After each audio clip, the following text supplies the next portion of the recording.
안녕하세요. 원셀원 이호준 원장입니다. 요즘 진료실에서 환자분들께 가장 많이 받는 질문 중 하나가 원장님 저 스킨부스터 맞고 싶은데 종류가 너무 많아요. 도대체 뭘 맞아야 해요? 하는 질문입니다. 리쥬란, 주베룩, 엑소존부터 연어주사, 샤넬주사, 물광주사 등등 이름도 정말 다양하고 종류가 많죠. 스킨부스터 이름은 많이 들어보셨을 텐데 정확히 뭘까요? 간단히 말해 피부 진피층에 직접 유효 성분을 주입해서 피부 환경 자체를 건강하게 만드는 모든 시술을 말합니다. 피부에 고농축 영양을 직접 공급하는 거죠. 식물에 영양제 주듯 피부에 영양제를 주는 거라고 이해하시면 됩니다. 그런데 혹시 친구가 맞고 좋아졌다길래 그냥 요즘 제일 유행이라서 이렇게 내 피부 상태가 아닌 유행하는 시술을 찾고 계시진 않나요? 오늘 이 영상 끝까지 보시면 왜 아무거나 맞으면 안 되는지, 그리고 내 피부 고민에 딱 맞는 스킨부스터를 찾는 현명한 기준이 무엇인지 확실히 알게 되실 겁니다. 여러분이 가장 궁금해하시는 핵심 6가지 지금 바로 시작합니다. 먼저 피부의 수분감과 즉각적인 광채가 필요해요 하는 분들입니다. 이런 분들께는 히알루론산 기반 스킨부스터를 추천합니다. 그런데 같은 히알루론산이라도 우리가 흔히 말하는 일반 물광주사와 스킨바이브 같은 최신 부스터는 큰 차이가 있습니다.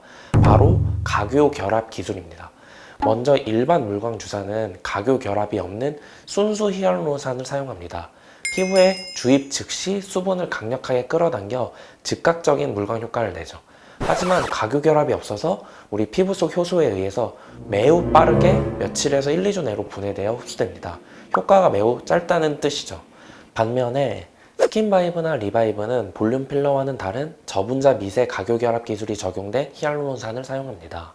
이 약한 각요 결합이 히알루론산 분자들이 쉽게 분해되지 않도록 서로를 보호하는 방패 역할을 하게 되는데, 그 결과 히알루론산이 진피층에 단기간이 아닌 수개월, 제품에 따라서 최대 6개월까지 머무를 수 있게 됩니다. 히알루론산이 오래 머무르면서 일시적인 물광이 아니라 지속적인 수분 공급이 가능해지고 피부 환경을 장기간 촉촉하게 유지시켜줍니다.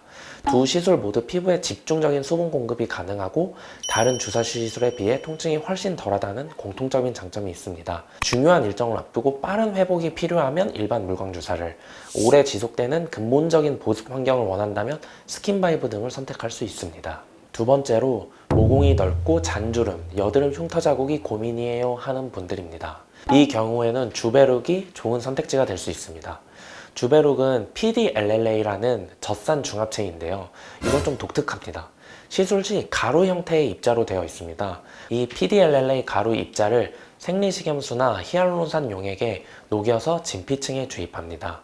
함께 주입된 수분은 며칠 내로 흡수되지만 남아있는 PDLLA 입자들이 수주에 걸쳐 서서히 분해되죠. 이 분해 과정에서 발생하는 의도된 미세염증 반응이 핵심입니다. 이 반응이 우리 피부 속 섬유화 세포를 직접적이고 강력하게 자극합니다. 그 결과 섬유화 세포가 내 것, 즉 새로운 콜라겐과 엘라스틴을 스스로 만들어내게 됩니다. 그래서 효과가 즉각적이지 않습니다. 내 피부가 콜라겐을 만들 시간이 필요하죠. 하지만 수주에 걸쳐 서서히 모공이 수축되고 얕은 흉터나 잔주름이 차오르며 피부가 탄탄해집니다. 인위적인 느낌 없이 내 피부 자체가 좋아지는 것이라 효과가 비교적 오래 지속됩니다. 세 번째, 피부가 너무 예민하고 자꾸 붉어져요 혹은 염증성 여드름이 고민이에요 하는 분들입니다. 이런 분들은 엑소좀 시술을 고려해 볼 수 있습니다. 엑소좀은 줄기세포의 신호 전달 물질을 담은 주머니라고 생각하시면 됩니다. 엑소좀은 스스로 세포가 되는 것이 아니라 손상된 피부세포에 재생하라는 신호를 전달하는 메신저 역할을 합니다. 피부 본연의 힘을 키우는 것이 핵심인데요. 무너진 피부 장벽을 튼튼하게 재건하고 지속적인 염증 신호를 억제하여 예민함과 홍조를 근본적으로 개선하는 데 도움을 줍니다. 강력한 항염 효과로 염증성 여드름을 완화하고 과도한 피지 분비를 조절합니다. 피부의 소방수처럼 염증을 잡고 건강한 피부 환경을 만드는 데 도움을 줍니다. 네 번째, 피부가 너무 건조하고 유수분 밸런스가 깨지는 것 같아요 하는 분들입니다. 이럴 땐 리쥬란이 제일 적합합니다. 리쥬란은 연어 정소에서 추출한 PN, 즉 폴리뉴클레오티드 성분입니다. DNA 중합체라고 보시면 되는데요. 리쥬란의 PN 성분은 진피층 환경 자체를 개선합니다. 척박한 토양에 비료를 주는 것과 비슷하죠. PN 성분은 피부에 수분을 공급하고 활성산소를 제거하는 강력한 항산화 역할을 하며 염증을 줄여줍니다. 이렇게 살기 좋은 건강한 환경을 만들어주니 그 안에 섬유화 세포가 간접적으로 더 건강하게 일하게 되는 겁니다. 단순히 수분만 채우는 게 아니라 피부 속 환경을 리모델링 하게 되니 실제로 피부가 뒤집어지거나 예민해졌다면 단시간에 바로 좋아지는 게 큰 장점입니다. 이처럼 각자 스킨부스터마다 역할이 다릅니다. 내 고민이 건조함인지, 모공 또는 예민함, 여드름인지에 따라서 선택은 완전히 달라져야 합니다. 두 번째 질문입니다. 스킨부스터 얼마나 자주 맞아야 하나요? 한 번 맞으면 효과는 얼마나 가나요? 이것 역시 어떤 제품을 맞느냐, 그리고 개인의 피부 상태가 어떠냐에 따라서 개인차가 있습니다. 일반적으로 리쥬란이나 주베룩, 엑소즘처럼 피부 환경 자체를 개선하고 콜라겐 생성을 유도하는 시술들은 초기 집중 치료가 효과적입니다. 피부의 재생 주기를 고려해서 보통 3주에서 4주 간격으로 3회 정도 시술을 권장하는 경우가 가장 많습니다. 이렇게 해서 일단 피부 컨디션을 최상으로 끌어올리는 거죠. 반면에 스킨바이브처럼 한 번의 시술로 6개월 이상 효과가 지속되도록 디자인된 히알루론산 부스터도 있습니다. 일반 물광준사는 효과가 짧기 때문에 중요한 일정을 앞두고 단기간 효과를 보거나 혹은 더 촘촘한 간격으로 꾸준히 맞는 분들도 있습니다. 그럼 3회 시술이 끝나면 효과가 영원히 가느냐? 그건 아닙니다. 노화는 계속 진행이 되니까요. 리쥬란이나 주베룩처럼 3회 정도로 피부 환경을 최상으로 끌어올린 뒤에는 그 상태를 유지하기 위해 6개월에서 1년에 한 번 정도 꾸준히 관리해 주시는 것을 권장합니다. 세 번째, 효과는 언제부터 보이나요? 이건 앞서 설명드린 작용 원리와 직결됩니다. 일반적으로는 물광주사나 스킨바이브 같은 히알루론산 기반 부스터는 피부에 수분을 직접 당기기 때문에 시술 며칠 내로 피부가 촉촉해지고 광채가 도는 것을 느낄 수 있습니다. 반면 주베룩처럼 콜라겐 생성을 유도하거나 리쥬란 엑소좀처럼 피부 재생 환경 개선을 돕는 부스터는 시간이 필요합니다. 내 피부가 일을 할 시간이 필요한 거죠. 보통 최소 4주에서 6주 정도 지났을 때 혹은 권장 횟수인 3회 시술이 마무리될 무렵에 피부가 좀 쫀쫀해진 것 같아, 모공이 줄어든 것 같아 하고 느끼시게 됩니다. 네 번째, 부작용은 없나요? 아무리 좋은 시술도 부작용 가능성이 0%인 시술은 없습니다. 가장 흔한 것은 주사 시술의 특징인 멍, 붓기, 그리고 엠보 현상, 즉 올록볼록하게 튀어나오는 건데요. 이건 대부분 며칠에서 일주일 이내에 자연스럽게 사라집니다. 하지만 주의해야 할 점도 분명히 있습니다.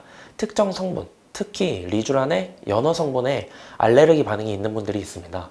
또 시술이 너무 얕거나 깊게 혹은 한 곳에 많이 주입되면 제품이 뭉쳐 결절이 만져질 수 있습니다. 그렇기 때문에 반드시 시술 경험이 많은 의사에게 피부 상태에 맞는 적절한 시술을 받으시는 것이 부작용을 피하는 가장 확실한 방법입니다. 다섯 번째, 스킨부스터와 리프팅의 차이는 뭔가요? 이것도 정말 많이 헷갈려 하시죠. 제가 비유로 설명해 드릴게요. 울세라 써마지 같은 리프팅은 집을 짓는 철골공사나 기초공사입니다. 피부 속 깊은 층을 튼튼하게 잡아당겨서 무너진 얼굴 윤곽을 개선하는 게 주 목적입니다. 늘어짐, 처짐 등의 노화 현상을 역전시킨다고 보시면 됩니다. 반면 스킨부스터는 도배나 인테리어입니다. 피부 표면, 즉 진피층 자체를 건강하게 만들어서 피부결, 피부톤, 수분감, 잔주름을 개선하는 시술이죠. 즉 리프팅은 얼굴 전체적인 윤곽에 초점을 두고 스킨부스터는 피부의 질을 좋게 하는 데 초점을 둡니다. 마지막 여섯 번째, 리프팅보다 스킨부스터를 먼저 진행해야 하나요? 정해진 순서는 없습니다. 먼저 당일날 이 모든 시술을 다 받으신다면 리프팅을 먼저 하시는 게 좋습니다. 스킨부스터는 주사 시술이기 때문에 피부가 바늘로 인해 상처가 난 상황에서 열감을 주는 리프팅 시술이 들어가게 되면 부작용 가능성이 훨씬 커지기 때문입니다. 한편 당일에 시술 받는 것이 아니면서 만약 피부가 극도로 건조하고 예민한 사막 같은 상황이라면 얘기가 좀 달라질 수 있습니다. 강력한 열 에너지를 이용하는 리프팅 레이저를 받게 되면 오히려 자극이 되거나 기대만큼 효과가 나오지 않을 수 있습니다. 스킨부스터로 피부 환경을 촉촉하고 건강하게 만들어 두면 리프팅 레이저의 에너지 전달이 더 효율적으로 잘 되고 시술 후 회복이 빠릅니다. 그래서 저는 피부가 많이 건조하거나 예민하신 분이라면 스킨부스터로 컨디션을 먼저 올리고 다음 날이든 다다음 날 리프팅 진행하시길 권해드리고요. 당일에는 리프팅부터 먼저 진행하는 것을 권고드립니다. 자, 오늘 스킨부스터에 대해 꼭 알아야 할 6가지 포인트를 정리해봤습니다. 스킨부스터는 유행 따라 맞는 시술이 아니라 내 피부 타입과 고민에 맞춰 성분을 선택해야 하는 전문 시술입니다. 이제 남들이 다 맞는 스킨부스터가 아니라 내게 꼭 필요한 스킨부스터를 찾으실 수 있겠죠?